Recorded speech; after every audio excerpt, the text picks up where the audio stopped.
Yeah, hello everyone. I'm happy to give the virtual floor to Umit Cali, who is the professor of the digital engineering for future technologies at University of York. He is a former associate professor of energy informatics at Norwegian University of Science and Technology. He is also an expert panel member at EU Blockchain Observatory and Forum. Umit also serves as a vice chair of the standard group of named P2418.5 Energy Blockchain Working Group at IEEE SA. Uh, Also, the title of his presentation will be DLT and AI as enablers of a digital green transformation. If I'm correct, and Umit will correct me if I'm wrong. And yeah, over to you, Umit. Thank you for joining us. Thanks for inviting. Thanks for introducing me. I think it looks like you can see my screen. Is that correct? Uh, I am aiding the presentation right now. Yeah, Actually, yeah, I can continue then. yeah, you So, can continue. I'm leaving it to you. Thank all you. right. So, hi everyone. So the agenda of my presentation is I will start with global landscape as an introduction and talking about a little bit about cyber law aspects of it, and try to explain the digital green transition or shift and connection with DLT and artificial intelligence and come up with some conclusions. So when it comes to the high-level explanations of what is happening actually in the broader landscape, uh, I prefer to use a framework which is developed by some of the British colleagues, Giles and colleagues, which is generally used for explaining to societies. But I adapted this for our work in terms of how we can explain the digital green transition. That is the addition from our group. So the multi-layer perspective approach has three layers. The top layer is the landscape or micro level. Meso level is the where we are living actually. Our societies, our organizations, IEEE, legislators, companies, universities, and the micro level, I will be explaining it. It is just underneath. So let's start with the landscape. This is the higher level. You can just imagine that there are massive pressures like vectors in physics. These are rare, but when it happens, they applied very high pressure. Like I would say, global events. Normally, the individual human being has less influence on that, like Fukushima earthquake, or OPEC oil crisis in 70s, uh, wars like the recent war in Ukraine and many other large incidents. They are impacting the lives of people in many ways. So it also impacts the societies and industries as well. So usually individual human being has less influence on that, and they are massive as mentioned. The second part is the part where the industries, lawmakers, universities, and human beings, just like our societal life is happening here. So it's a kind of cloud. You can imagine that it shapes dynamically. It's shaped by dynamic impacts, and the energy political, I would say, legislators or digital law type of legislators are impacting this society to shape this, and there are rebounds effects as well. This is highly dynamic. So when it comes to the last micro level, where we have new innovations like blockchain technology, quantum computing, these are like small and gentle pressures, but these are too often, especially in Industry 4.0 and towards 5.0. We have tons of them. It's not like massive, smaller vectors. These are many vectors, but if you add them together, they also have a very massive impacts like generative AI or other type of technologies like mRNA, RNA technology. Recently, they also start developing the cure for cancer if it will be successful, and also in IT arena. So the smaller steps are accumulating and yielding very massive impact on the society. So there are also rebound effects as well. If something is happening here, then you will have also some rebound effect, and it's shaped dynamically, as mentioned. So as we discussed, we had three levels, our territories, like colorly indicated here. And I will try to explain the digital green transition within this context. Actually, the micro level events like climate change, wars, low frequency, high influence impacts, as discussed with examples, are impacting the techno-political drivers. Like United Nations have various, I would say, regulations and action plans on, let's say, sustainable development goals or many others about immigration, IT solutions, XYZ. This is not approved, but they have intentions to just pushing some US Green New Deal agenda. In Europe, it is more successful, and other countries they have similar agenda in terms of sustainability. These are techno-political drivers, but at the same time, the green shift is also real. Actually, according to me, there are three tones of green. The first category happened actually in 70s when the OPEC crisis happened, when the financial system shifted to fiat currency on 15th of August 71 with the President Nixon's executive order. The entire world entered a system, and it's also impacted by various incidents in terms of petrodollar type of, I would say, geopolitical issues that I don't want to go in details over there. And this triggered many green energy patents applications, like number of photovoltaic patents skyrocketed at that time. And the second wave was also the Energiewende, led by Germany, but later on China and other countries also catch up and had great, I would say, traction. And after pandemic, there had been other large waves also coming. Again, there's a rebound effect.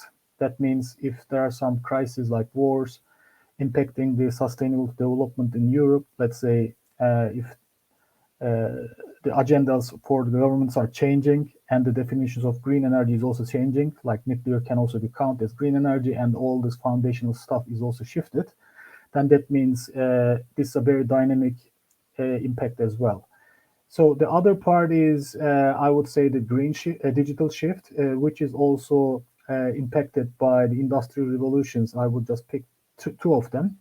The Industrial Revolution 3.0 is not new at all, then that means the digitalization is not a new issue. It had been there for more than 50, 60 years. SCADA systems and computer networks are already in the I would say ecosystem, and the Industry 4.0 is actually this is deep digitalization. This is the terminology that we use mostly in our studies, which is shaped by cyber-physical or cyber-physical social systems, AI, machine learning, generative AI, 5 or 6G, distributed ledger technology, and quantum. Especially the smart contracts, as also Alex indicated and other speakers today, is also very important enablers of digital transition, which will be the link between the business rule engines, business world, and the, I would say, technological and other parts of area.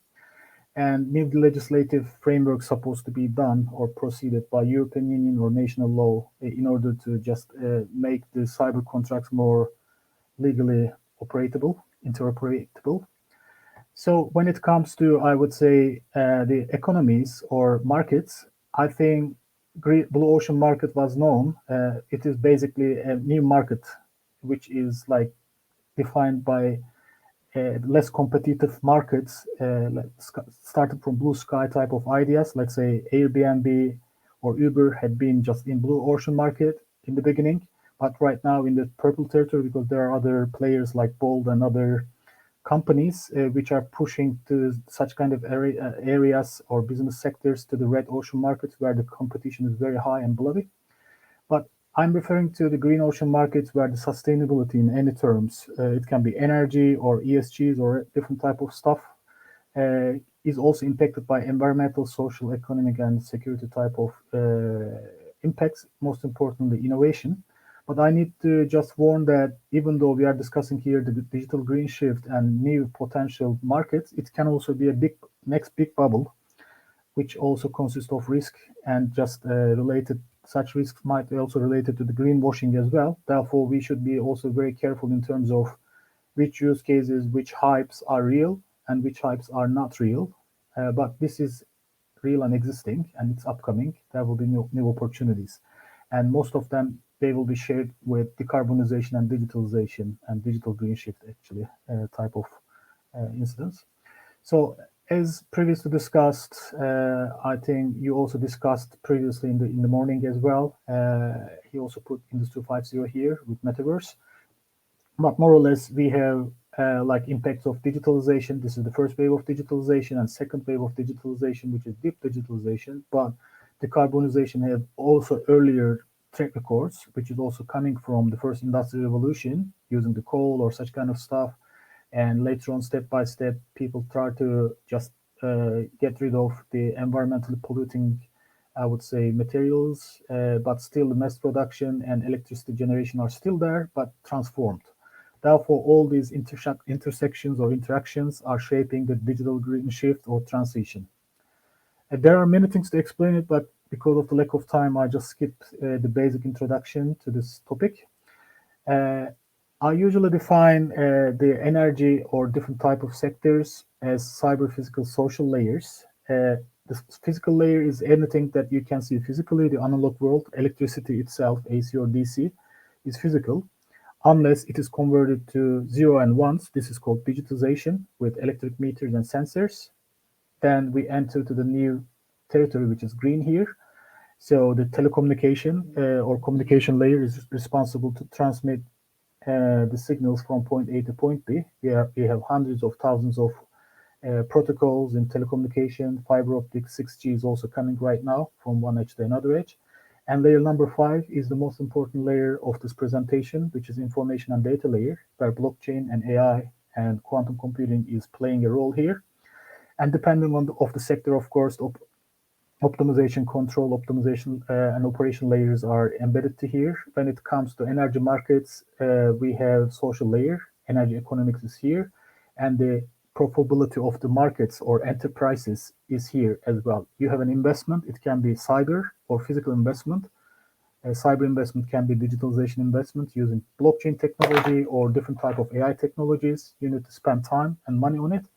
At the end of the day, the return of investments shall be liable, so that the business layer will be satisfied. And at top, we have the energy policy or policy level, regulatory layer, which is responsible to determine the rule of the game. So that means any system which is designed without considering layer number 1 wouldn't work. Even though the technology will work, it will be illegal. So that means we need to consider the legal aspects, regulatory aspects, cyber law aspects of the entire spectrum very carefully. So when I start talking about cyber law aspects, I think the smart grid is very well-known definition, which is a modern or next generation electric network or power system, which is also use the advantage of ICT, information communication technologies and control systems. So which is a very classical definition, but what I want to give an additional reflection is the following. It's not only cyber and physical. Of course, the cybersecurity is also important, but cyber's physical security is more important. And it's also very important to elaborate that legal and legislative landscapes shall also be investigated with multiple layers, because this is about energy law, environmental law, and cyber law or IT law. So how the data is governed, processed, what are the ethical issues, such matters shall be discussed jointly. So I think because of the lack of time, I just can give very brief introduction about cyber law landscape and the sovereignty. Digital sovereignty is very important, which has two subsectional areas: technology sovereignty and data sovereignty. Which is the data sovereignty is about the data, where the data is processed and stored, especially GDPR, e-privacy regulations are about it. But at the same time, we have technological sovereignty, which is more about the hardware and other peripheral elements like the chip acts and AI acts is also how to use the data in this case. Algorithms are also a matter of the technological sovereignty. So that means if European Union using a couple of, I would say, hardware like 5G or whatever, it shall be compliant to the chip acts. So we should make sure that the data is not transmitted from European Union territory to another country or place without any, I would say, consent of the government and at the same time users.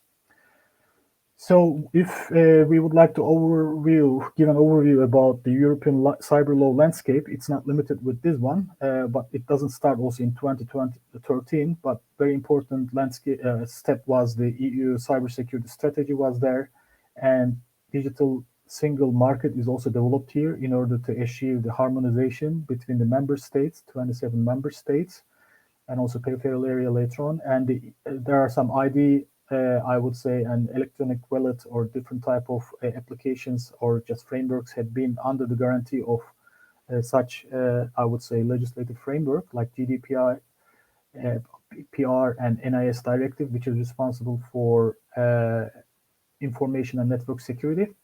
And the second one is also, I would say, here, NIS2, where this critical infrastructure was in the center of those discussions in terms of cybersecurity. Energy and power systems had been and is among those critical infrastructure from NAS directive, but NAS2 directive is also extended with space applications, not only on Earth.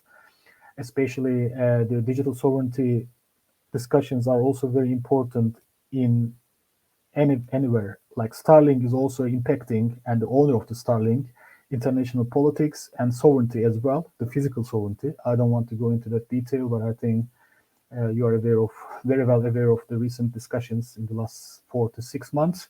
That means some players like here, this is GAFAM or GAMAM, Google, Amazon, large players are just start playing like governments, right? So we are heading to very interesting, I would say, ecosystem in the digital arena, where the governments will be there, but there will be new players like large companies which can also penetrate the digital and physical sovereignty of the states, which may not be acceptable actually in some degree.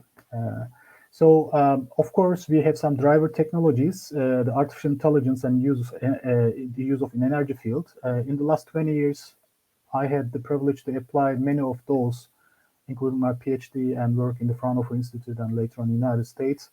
The AI applications in many areas of energy, like animal detection, forecasting of load, electricity price, and many other applications in the wind energy field, predictive maintenance, for instance, using AI, machine learning, or deep learning, depending on the use case. These are all elements of artificial narrow intelligence. The next level is artificial general intelligence, and the third level is artificial super intelligence that we are not there yet. With generative AI, we are stretching the boundaries of artificial narrow intelligence towards the artificial general intelligence, the second phase. So use cases in energy forecasting, as mentioned, for almost 20, 25 years, I had been working on applying AI in the field of energy. At the time, in 2010 or before, we developed wind power forecasting system for the entire Germany when I was working for Fraunhofer Institute. And also we did it for Denmark and other applications for offshore. Then that means successfully AI are used for many years.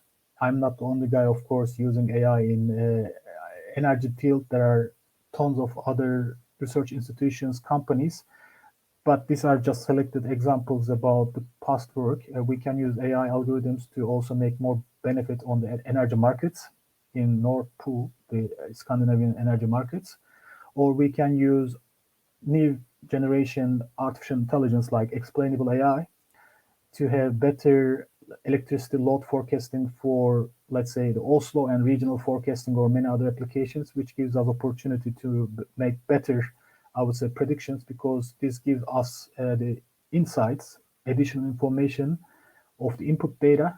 It helps the features engineering as well and developing the models. And it also involves various expert to the game who has no idea about artificial intelligence can also be participate in the game, which is a great potential because we gain other professionals to make better solutions. It worked.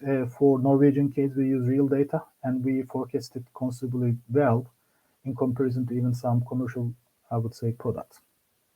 So it's also possible to use in animal detection. We also had some real examples here. Actual animals can be happening in natural way, like physical faults in the energy systems, or there can be communication faults. It's also natural. It can be also national or parasites because of some weather events or whatever.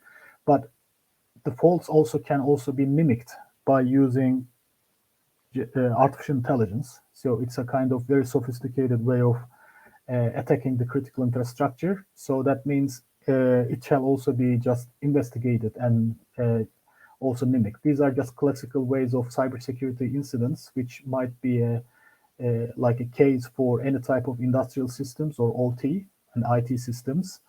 And these are cyber physical. We work on categorization of such stuff in cyber physical ecosystem.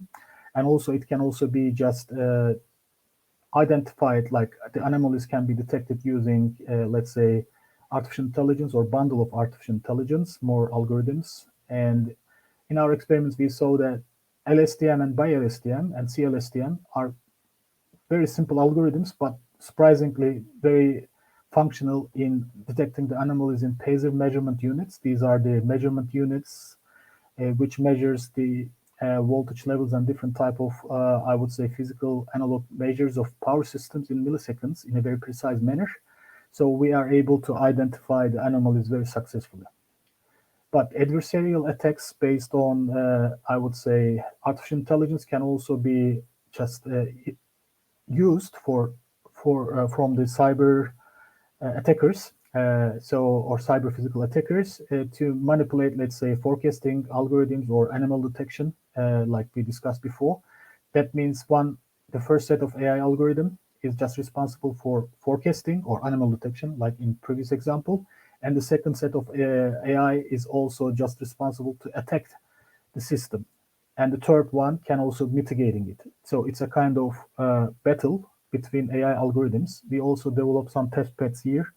There will be a recent paper that we will be releasing soon. Then there will be three sets of information that they are fighting each other in terms of, I would say, preventing the AI-based attacks in power systems using real data and real algorithms. So, of course, the DLT is the main topic for this event, and I just wanted to elaborate the use of AI, distributed ledger technology here. So the power systems have been one directional, and it's becoming multi-directional or bidirectional with the power systems, because previously only the larger generation units like power plants are just pushing energy from one side to the consumer, generation sides to the consumer. But now we have prosumers, that means producers of electrical power and consumers of electrical power. If you have photovoltaic panel here, you are counted as prosumer. Or we can have bidirectional charging, even though the electric vehicle batteries are not under the guarantee of bidirectional charging. Manufacturers are working on it. Theoretically and practically, it's possible. So that the flow of energy is bidirectional. There can be also peer-to-peer energy trading, or aggregators can also be here. So as you see here, the centralized transactions, this is also a digitalized system, very old, is not actively very effective anymore. Decentralized and distributed transactions are more eligible right now for this kind of modern networks, power systems. So I think blockchain technology is a very good candidate for such infrastructure. So in NTNU right now in University of York, we check more than 200, actually 500 companies plus, I would say, the literature, which might be one of the largest portfolio in terms of investigation. And we also saw that the peer-to-peer energy trading is the most popular one. But this is misleading, because it doesn't mean that everyone is just going towards a false or less potential use case. It is true and very high potential, but this is what the literature and the startup companies rushed. We have another study right now with 20 very prominent experts about to finish. We try to put some expert opinion to normalize this and see how many companies are started and just like disappeared in the field of peer-to-peer energy trading and others, which are highly ranked here and which are more sustainable for future. So it's another study that is almost done. The distributed ledger technology is used for many purposes. The first and the very important feature is immutable data recording or track recording, which provides to establish the trust, which is the key element of any business. And at the same time, this is data recording, and we have financial transactions. We mustn't necessarily use cryptocurrencies for it, but we can alternatively use cryptocurrencies or fiat currency where we use tokens to just account to keep the track record of accounting in electronic way, but we mustn't necessarily use cryptocurrencies here. But financial transactions are real and possible. And the commodity is also transacted here, which is the energy transaction. At the top of it, we have smart contracts, which regulates all of them. So fourth layer.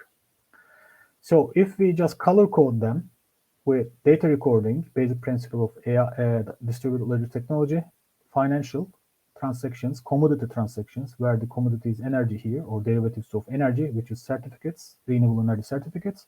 And we have contractual transactions, which is number 4. Smart contracts, these are the use cases in the field of energy that we can use blockchain technology like peer-to-peer energy trading, electric vehicle charging, and many others. We segmented them underneath the energy value chain, starting from bulk generation to the consumer or prosumer. We have renewable energy power plants, electric vehicles, batteries, and service and markets are here. And as you see here, this mapping had been truly done with our working group. Right now, we are about to release almost 100-page documentation, which is like standardization framework or just like one step before guidelines, where we investigated systematically with almost 100 experts from all over the world. So we just take a look at different use cases, which blockchain can be used in which area. Let's say if it is a, let's say, transmission system operator type of network, the permission blockchain, private permission, private blockchain, proof of authority, or any type of stuff close to that is a very good application area because you don't need anyone's hand here because this is limited arena. But when it goes to the prosumer side, electric vehicle and public side, of course, it is inevitable to have slightly different versions of blockchain. So we need to be very careful in terms of using which blockchain technology in which arena or domain. So there are different type of use cases. We identified 70 energy related use cases, and 11 of them or 12 had been very high, has high potential. So we also had another working group, BCT. Right now it is another, the name change, Energy and Blockchain Technical Committee. So we also have some demonstration projects. We just showed that how it's working, and some our working group members, especially Claudio Lima and others, altogether we just propose a new architecture here. I think the trusted oracle is a very important part of it because we need to manage the balance between off-chain and on-chain. I think in terms of privacy or AI applications, big data shall not be in the on-chain. It shall be in the off-chain. Therefore, the trusted oracles are playing a very important role between on-chain, off-chain ecosystem, but at the same time between physical and cyber landscape. So we had very successful outcomes of our working group in terms of cybersecurity. We came up with, I would say, some frameworks which is applied to distributed ledger technology and the cybersecurity aspect of it. And we also mapped them for very important use cases like where electric vehicle charging, energy forecasting, renewable energy generation, and many other use cases are interconnected to each other. And we just mapped the blockchain technology's usage, potential usage, and in terms of OT and IT cybersecurity aspects, we just investigated the matter in terms of, I would say, cybersecurity, especially MITRE attack matrices, which had been very important, which is a very important American framework in the cyber physical security or cybersecurity. We had another paper, the follow-up paper, which appeared as well as a like a cybersecurity aspects of blockchain. So what are the solution? Because I'm just approximating to the end of the presentation. I think it's better to just develop intelligence systems where the security and privacy matters have been just designed by default. And second, I think trusted oracles and very innovative elements of interfaces shall also be designed very carefully. And we mustn't necessarily put every type of data on the chain, right? We shall be very selective, like Joe explained today, like only the issuers of the certificates are sufficient in some cases to put on the chain. We mustn't necessarily put the entire diplomats from the universities on the chain because of the data issues, like data storage issues, energy consumption, plus privacy and IT and IP law related issues. Therefore, we should be very careful in terms of being interdisciplinary and design the systems accordingly. I think the technical part is very easy, but it's necessary to be very conscious in terms of, let's say, other aspects as well, right? Privacy, cybersecurity aspects. At the same time, the metaverse and digital twins are becoming very prominent. We had also some work on that, and we are also working to develop next generation energy platforms where the metaverse in virtual world and also digital world can be used as a solution, also in educational level. So we are working on some prototypes in University of York, which have great experience in different technologies of augmented reality and different type of I would say, creative industries. In terms of education, in Norway, I developed a lecture about it to explain the, I would say, digital grand transition or renewable energy informatics, which hadn't been existing. And we wrote the book about it. And then based on this book, there had been one or two lectures, one PhD level, one undergrad level lecture is generated. So similarly, we try to convert the digital twin and metaverse books outcome that we wrote this year, and new one is also coming in digital twin technology for energy sector. 80% is written to convert it to industrial, and at the same time, I would say academic textbook, and come out with some educational sessions on that in the universities and outside.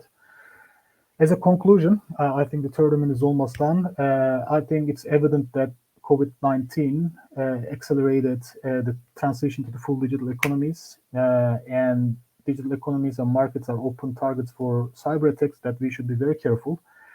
But at the same time, we should be aware that the technologies, after eliminating or filtering out the hype, has great potential, like the AI and DLT or quantum computing. It's also very emerging in terms of using in the field of, I would say, digital green transition or any type of economies or creative economies at the same time.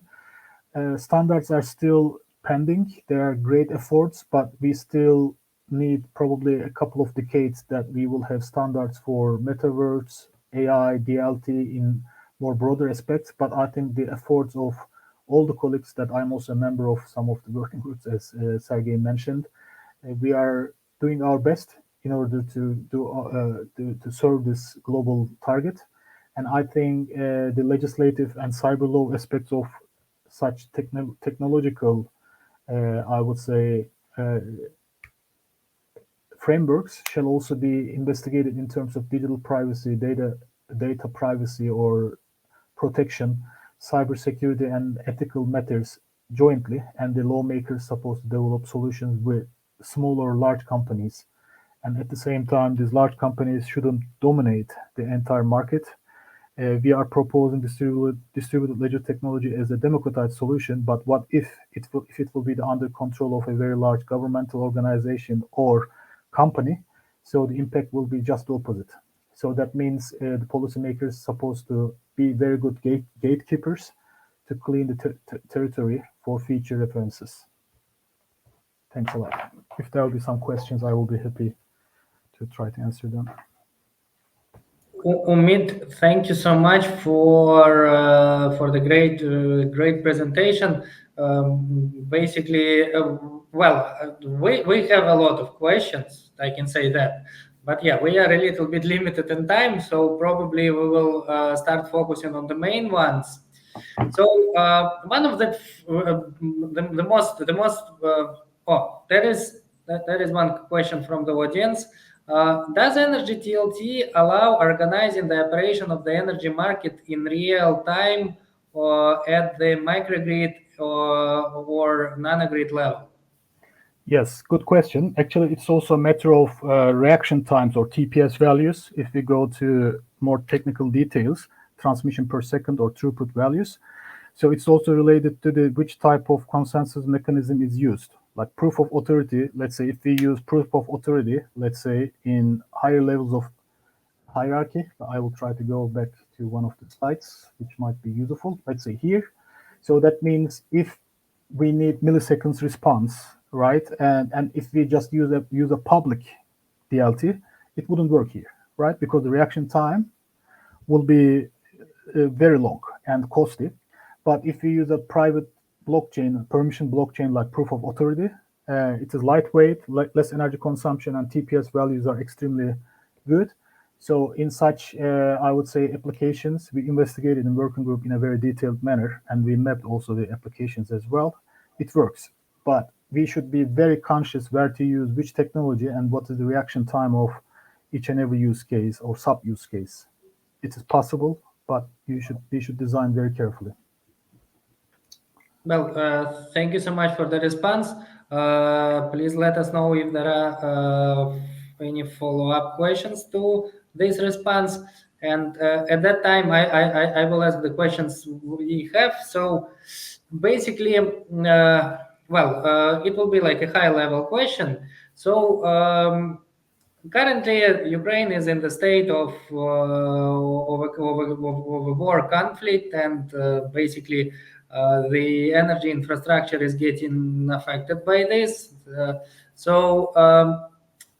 Which actually, like an informal topic of this conference, was a rebuilding of Ukraine. So let's say when these terrible events which are happening right now in Ukraine ends, and as long as there will be a rebuilding, and we don't know the level of damages, and we don't know how it will look when the conflict ends, but we basically there will for sure be efforts of rebuilding it. And what would you suggest in terms of, and again, we are rebuilding something for it not to be like it was, but we will probably be rebuilding it the way it should be built.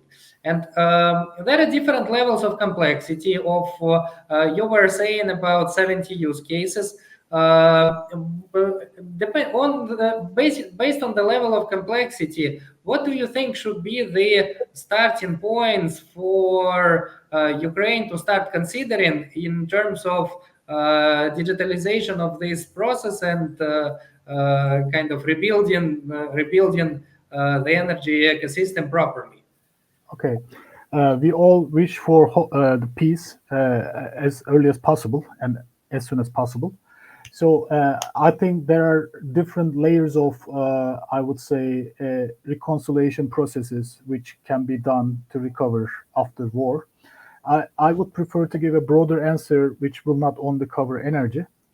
Actually, one of the greatest challenges right now, the civilians, which are distributed all over the world, like kids and ladies and many other people. I think it's a social impact. Blockchain technology can also be used to help, like as a social work element, to track record the Ukrainian citizens which are not in their homeland right now and very well connected by heart at the same time. This is one application, like social security type of stuff, right? Try to track record with digital wallets in a safe environment. What's happening with them? Do they have any problem, right? So you need a plan later on to have them back to the country in as safe as possible, as safe as possible. So this is one application area which is definitely not energy, but it's social works and social, I would say, ecosystem type of stuff. And later on, the entire infrastructure, we don't know the damage, you don't know the damage, exact damage, but most likely critical infrastructure like energy, water, and different type of hospitals are just damaged. So that means I think in order to just have a track record of all this type of damage, like investigation process, shall also be digitally done.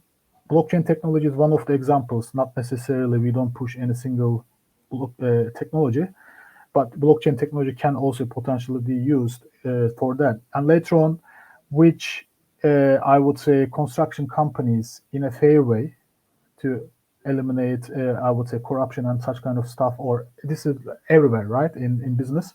So, and if there be some, I would say, external players to help, let's say, Ukrainians rebuilding the infrastructure, blockchain technology can also be used for that purpose as well, for like donations or different kind of stuff from Ukrainian citizens and others.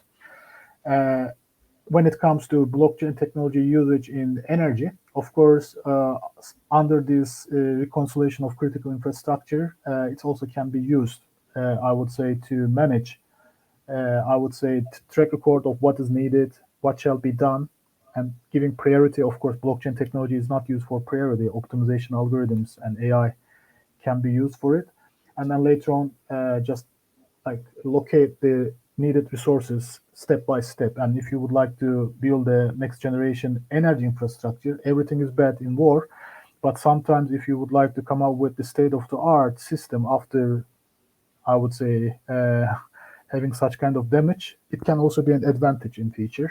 I don't want to say that all this stuff is advantage, but after peace, if you want to build something from the top, you can do it from state of the art. That is what I mean. So I think there are great opportunities of any type of digital engineering or blockchain technology elements for Ukraine after war to normalize everything in the country. Yeah. Well, thank you so much for this response. There is one more question regarding the collaboration with Ukrainian universities. So we touched this topic briefly when we were meeting a year ago on some other IEEE conference. And on a very high level, for how Ukrainian universities can collaborate can participate in these activities in research and development of this digital transformation of the energy sector, or maybe other sectors as well. I think European Union has great framework for it, and there might be bilateral agreements as well between the countries. But I think let's start with the first segment and cluster. I think if there be some universities from Ukraine, Romania, or other neighboring countries, or anywhere from the Europe or associated countries who are eligible for, I would say, research frameworks of European Union. In Britain is also again re-signed, I would say, the contract. So that means for research purposes, excluding fusion energy, it's another story. UK is full there. Then that means if there be something from my side in terms of like representing Norwegian University of Science and Technology, or more importantly, my full-time position in York, University of York, we can try to find some European Union projects and try to be partners, and then just focus on not like blah blah type of stuff, but really real potential problems to just solve. Of course, there might be some theoretical framework that we can talk about hypothetic and advancement of the research, but I think the applied research is more emerging right now in order to just provide some post-war, I would say, normalization processes. These are very important. Yeah. I understand. Thank you so much for this question. This is not the last question we have, but probably we were already quite limited in time. Thank you so much for very insightful presentation. Thank you so much for the answers, and we will be reaching out to you shortly, yeah, with the follow-up questions regarding these possible directions of collaboration between Ukrainian side and European side, European Union Thank you side. very much. Thank you very much Yeah. for inviting me, and we wish for the best for your efforts. And thank you. Bye bye. Thank you.